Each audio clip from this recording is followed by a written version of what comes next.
Sun. Ampes. Kebetulan sekali dan mungkin juga bukan kebetulan, sudah diatur oleh leluhur kita. Jadi apa yang akan saya sampaikan ini akan melengkapi apa yang sudah disampaikan oleh Pak Sarmanto dan oleh Pak Irwanto. Kita akan sedikit lebih fokus pada cerita-cerita kurang lebih 11-12 ribu tahun yang lalu. Kita mulai dengan gambar ini, dan presentasi saya ini Sunda Sindhu Civilization. Kalau di sini ada yang kenal dengan Pak Kang Ocha, ya. Kang Ocha, beliau pernah menjelaskan kepada saya ada lagu kuno dalam tradisi Sunda yang menyebut Sindhu. Dan beliau juga mengatakan saya juga terheran-heran sejak kecil, saya mendengar Sunda Sindhu, maksudnya apa ini Sindhu? Nah, kita akan melihat bagaimana kaitan Sunda dan Sindhu. Nah, gambar ini sudah dalam versi-versi lain, sebetulnya Pak Sarmanto dan Pak Irwanto sudah memberikan gambar seperti ini. Ini kurang lebih 25.000 tahun yang lalu, sudah seperti ini kondisi kita. Dan kalau kita melihat gambar berikutnya, di dalam cerita-cerita kuno yang terekam, tadi Pak Sarmanto sudah menjelaskan tentang Vedic period ya. Di dalam tradisi-tradisi yang ada di apa yang sekarang disebut India. Saya mengatakan apa yang sekarang disebut India, masih ada naskah-naskah kuno, dan naskah kuno yang paling tua itu adalah Rigveda, yang dalam bentuk tertulis sudah ada, lontar-lontarnya sudah nggak lengkap, tapi masih ada referensinya. Di situ dan di buku-buku berikutnya ditulis bahwa pernah ada gunung terbesar, tertinggi yang namanya Meru.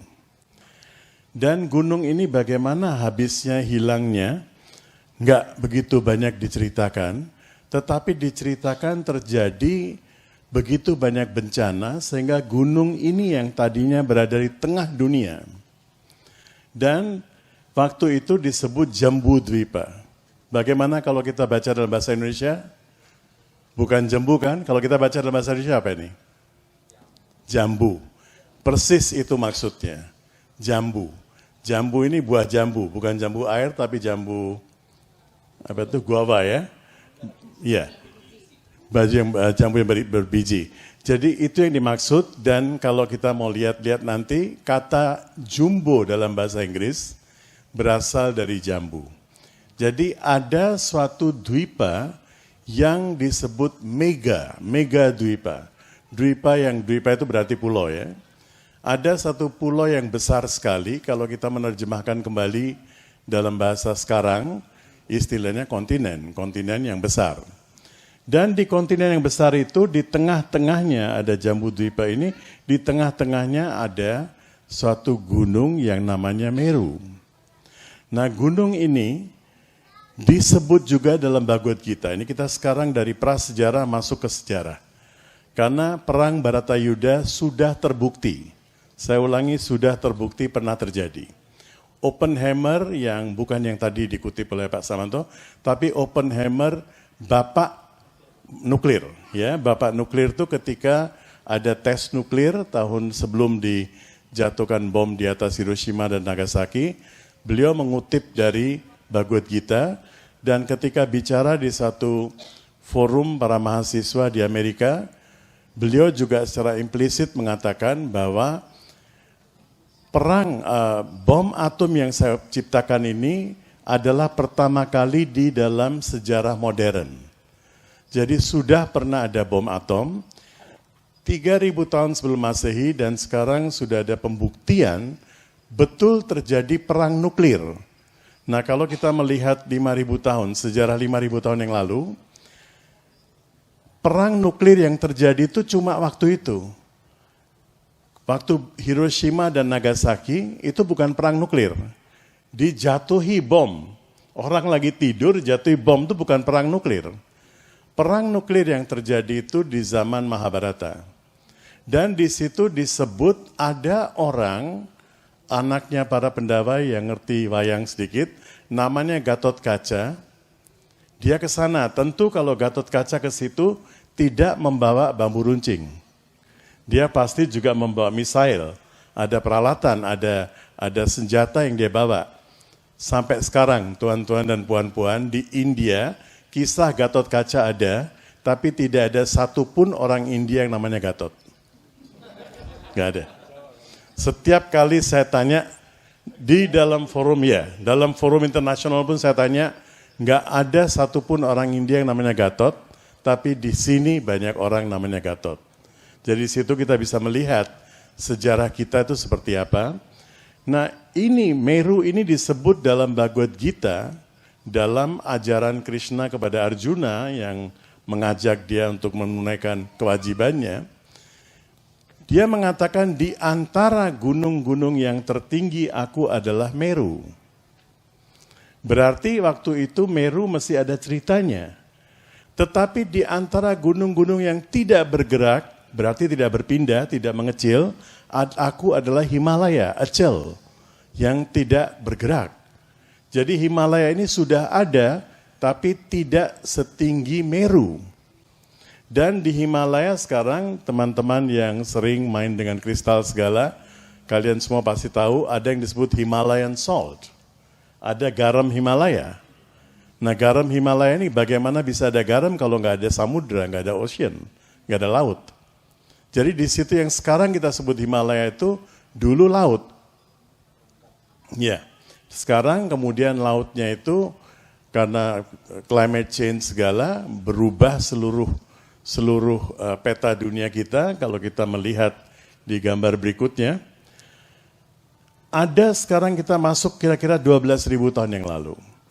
Gambar di kiri itu lukisan berdasarkan salah satu teks kuno yang disebut Bhagavad Purana. Banyak Purana itu berarti legenda.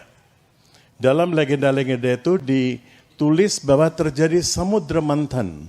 Dalam bahasa Sanskerta, kalau diterjemahkan mengaduk samudra. Jadi samudra itu seperti diaduk. Kenapa bisa begitu? Karena samudra waktu itu, nah ini saya tulis di salah satu buku saya, samudra waktu itu laut menjadi begitu polluted, begitu terkontaminasi, sehingga gas-gas yang keluar, uap yang keluar dari samudra itu bukan lagi menurunkan hujan air yang bersih, tapi menurunkan air yang beracun. Sehingga ada dua kelompok manusia waktu itu, Sura dan Asura. Sura adalah orang-orang yang menghormati alam, Asura adalah orang-orang yang tidak selaras dengan alam. Sura adalah orang-orang seperti kita ini, Asura adalah orang-orang yang menitik beratkan hanya pada sains dan teknologi. Nggak mau ngerti human values, nggak mau ngerti soal kemanusiaan, tapi karena apa yang terjadi dengan climate change waktu itu, perubahan iklim waktu itu, membahayakan kehidupan di seluruh dunia, maka Sura dan Asura bersatu untuk mencari solusinya. Dan solusinya itu terjadi suatu cleansing, membersihkan laut dengan salah satu cara yang kita sekarang nggak tahu. Dengan cara itu mereka membersihkan laut, lautnya bersih, semuanya oke, dan terjadi banyak sekali malapetaka juga, bencana alam juga, tetapi hasilnya adalah begitu banyak tumbuh-tumbuhan yang muncul, yang menjadi medicinal herb, menjadi usada untuk kesembuhan, penyembuhan. Jadi ada tanaman-tanaman yang muncul setelah kejadian ini.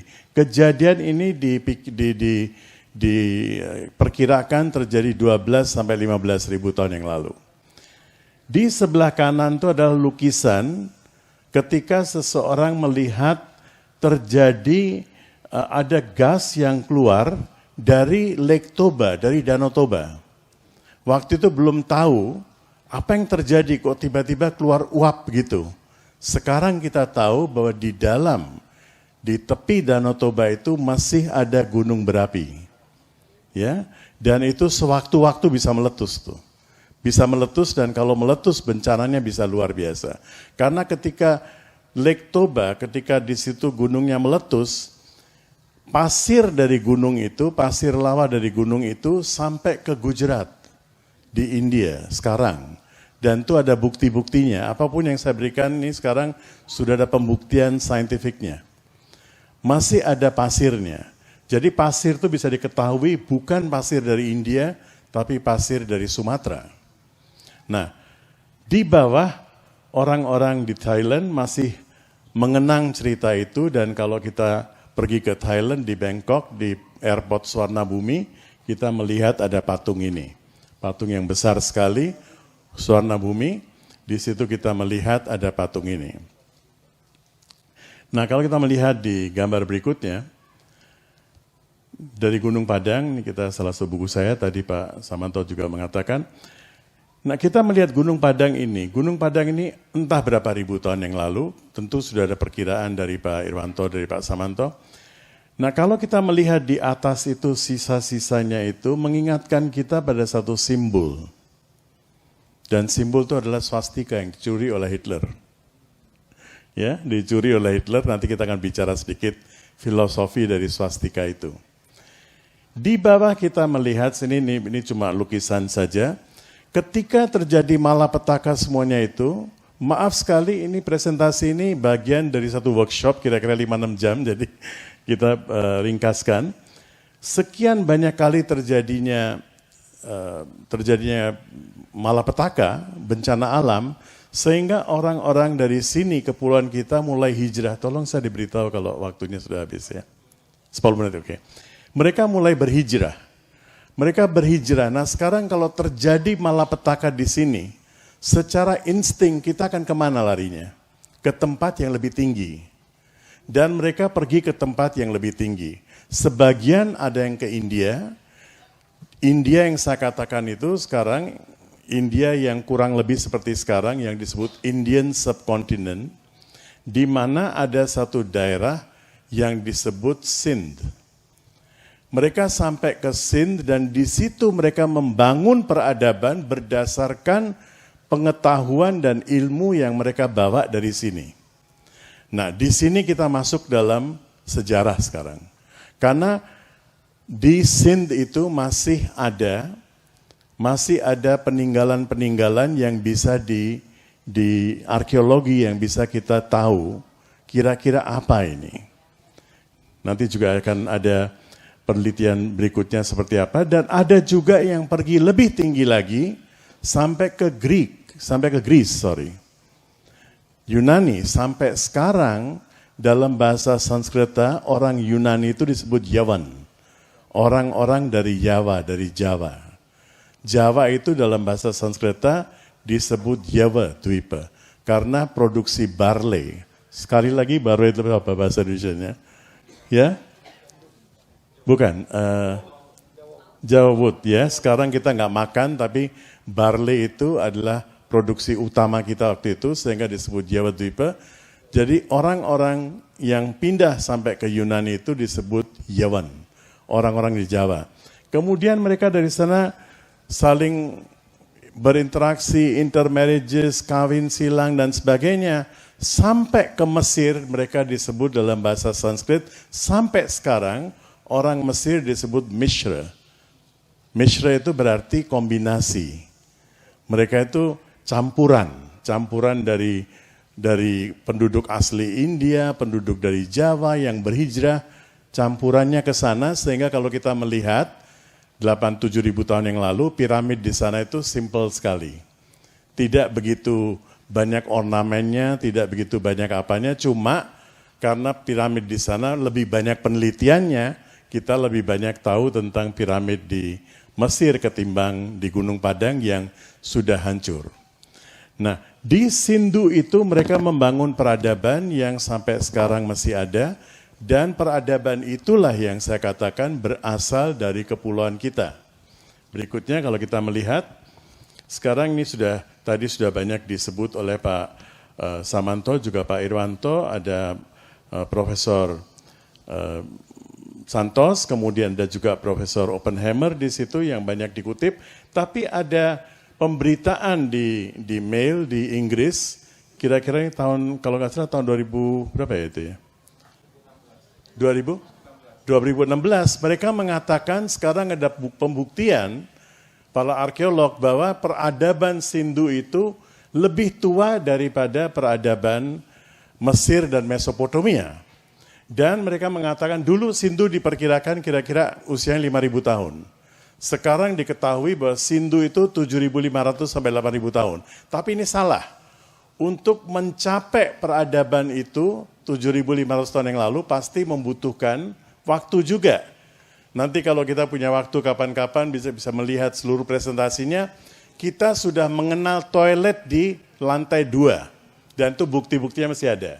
Jadi ketika sekarang kalau kita mau ke toilet kemana tuh? Ke belakang kan? Dulu leluhur kita nggak ke belakang. Di rumah ada toilet, di lantai 2 ada toilet, pembuangan air semuanya bukti-buktinya masih ada. Ada suatu sistem, jadi nggak membangun begitu saja. Membangun kota itu dengan satu sistem, satu blueprint. Nah ini sekarang sudah ada pembuktiannya, kita melihat ada salah satu koran yang memberitakan hal itu. Berikutnya kalau kita melihat, nah ini kita melihat kira-kira 23.000 tahun sebelum Masehi sampai 15.000 tahun. Di sini kita melihat kita mulai membentuk. Peradaban kita ini yang sekarang kita sebut Sundaland dan sebagainya itu mulai membentuk. Dan dalam Sanskrit, Sunda itu, ini kira-kira mengingatkan kita pada sesuatu enggak? Kalau gambar ini. Belalai gajah. Ya, belalai gajah itu dalam bahasa Sanskrit adalah Sund. Saya baru tahu itu ketika saya membaca buku lama dari Sanusi Pane, buku sejarah Nusantara, bahwa Sunda itu berasal dari istilah Sanskrit, tapi saya nggak tahu juga maksudnya apa, karena di situ nggak dijelaskan. Kemudian saya cari-cari, ternyata Sund. Jadi sudah berbentuk seperti belalai gajah, ya. Nah, kalau kita melihat sebelumnya, zaman-zaman yang tadi Pak Samanto dan Pak Riwanto mengatakan, seluruh peradaban Jembudwipa itu dari sekarang yang disebut Iran sampai perbatasan Australia. Itu seluruhnya. Kita masih ingat yang suka cerita wayang, kita masih ingat ada Om kita bersama. Om Sangkuni. Kalau masih ingat cerita ya. Om Sangkuni itu berasal dari Gandhar. Adiknya disebut Gandhari. Gandhar itu sekarang disebut Kandahar di Afghanistan. Ya, jadi dia tuh orang Afghanistan dan dia yang menyebabkan banyak masalah. Oke, ya. Berikutnya kita melihat bahwa Jambudwipa ini prehistory 40.000 tahun sampai 100.000 tahun yang lalu sudah ada cerita tentang Jambudwipa dalam teks-teks kuno. Kemudian 12.000 tahun yang lalu Ramayana menyebut Swarna Bumi dan Swarna Dwipa. Dan dalam teks-teks bahasa Arab disebut Sarandip. Sarandip itu berasal dari Swarna Dwipa. Jadi di zaman Ramayana kita melihat bahwa sudah ada pulau-pulaunya. Sebelumnya kita mesti menyatu nih. Tapi di zaman Ramayana sudah ada pulau-pulaunya. Kemudian di literatur Sanskrit yang klasik sudah disebut Dwipantara. Dalam klasik Kavi kira-kira abad ke-6 sudah disebut Nusantara. Kemudian di Singapura tahun 1847 muncul istilah Indonesia dari Indos Nesos, kemudian Indonesia. Jadi kata India, Hindia itu tidak merujuk pada satu negara Republik India yang sekarang, bukan. Tapi satu peradaban. Satu peradaban yang berada di balik, di seberang sungai Sindhu. Dari Sindhu menjadi Indus, menjadi Indo, Indis. Istilah indigenous, pribumi, dalam bahasa Inggris juga berasal dari Indus. Jadi orang-orang yang berada dari peradaban itu ya. Berikutnya mudah-mudahan saya bisa lengkapi. Ini kita melihat dalam bahasa Vedic Sindhu, kemudian oleh orang-orang para pedagang dari Middle East, dari Timur Tengah, dari Persia, disebut Hindu. Oleh orang-orang dari China disebut Shinto. Kemudian kita melihat Indonesia, India, Sindhu, ini semuanya dari satu kata. Originally refers to geographical location. 1000 tahun yang lalu ada seorang sejarawan Arab, Al-Biruni, yang bukunya sampai sekarang mesti diterbitkan dalam bahasa Inggris, terjemahannya, aslinya dalam bahasa Arab. Dia juga menyebut India, Hindustan, bukan sebagai negara Republik Indonesia yang sekarang, seperti yang Pak Samanto katakan tadi, tapi merujuk pada wilayah peradaban. Jadi beliau mengatakan orang-orang Hindu, bukan orang Hindu, dan tidak merujuk pada agama.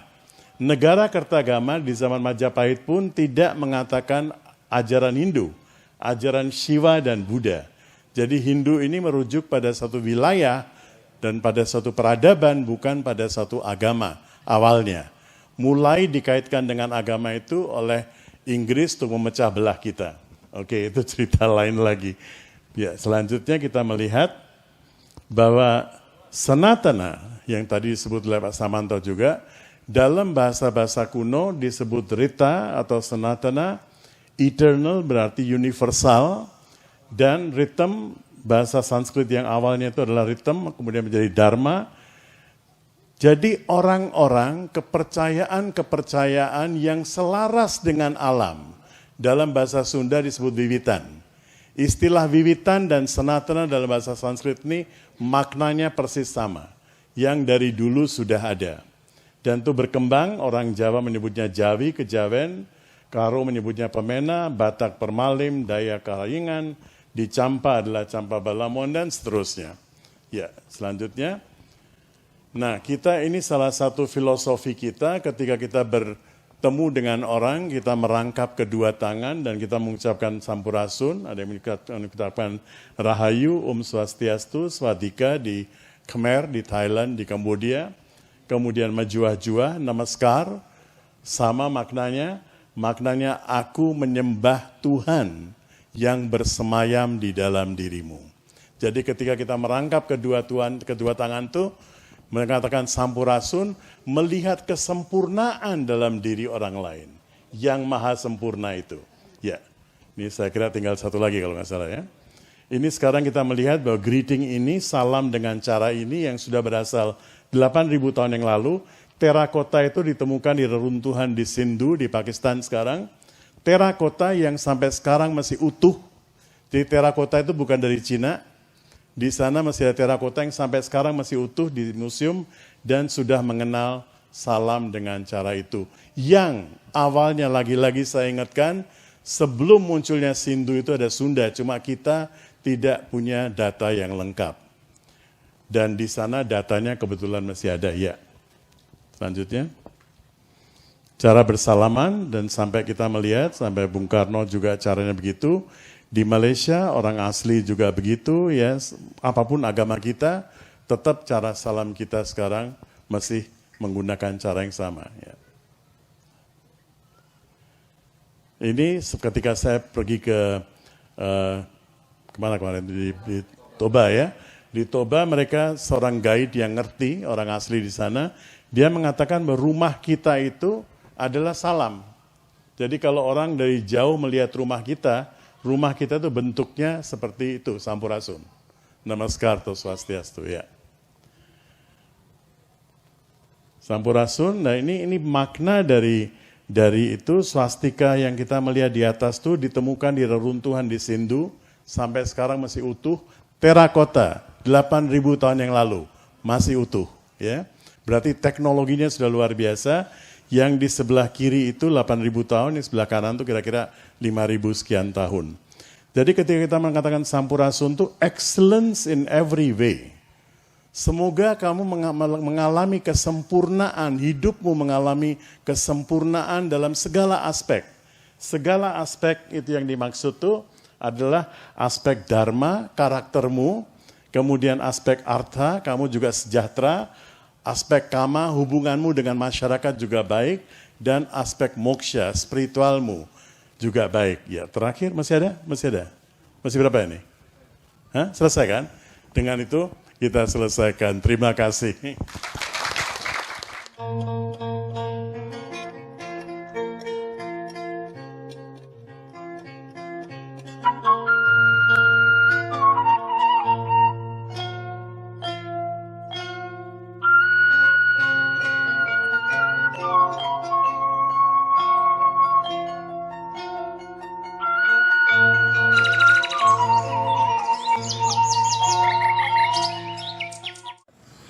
Saya bahagia sekali diundang dan menjadi bagian dari suatu peristiwa yang menurut saya penting sekali dan sudah saatnya bahwa kita yang katakan mewarisi budaya yang begitu luhur untuk memunculkan wacana ini bahwa kita adalah pewaris suatu budaya yang luhur sekali dan budaya yang luhur itu juga mempersatukan kita dengan seluruh dunia.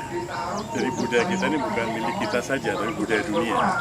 Saya malah mengusulkan bahwa acara-acara seperti ini kita kembangkan lebih besar lagi untuk selanjutnya. Bagaimana kita membuat suatu paguyuban masyarakat dunia antar budaya yang tadi juga saya usulkan di forum, dan mungkin tahun depan kita bisa mendatangkan juga teman-teman kita dari luar negeri yang merasa concern, peduli terhadap keluhuran budaya kita. Terima kasih sekali bahwa saya menjadi bagian dari acara ini. Tentang tema Negara Wangi, saya melihat negara itu bisa juga negara, satu negeri atau suatu desa pun bisa disebut negeri. Tapi saya melihat bahwa yang Negara Wangi ini saya ingin menerjemahkan sebagai wanginya budaya dunia. Dan pewangian ini mari kita munculkan dari tanah Sunda ini ke seluruh dunia, kita menyebarkan wangi. Terima kasih.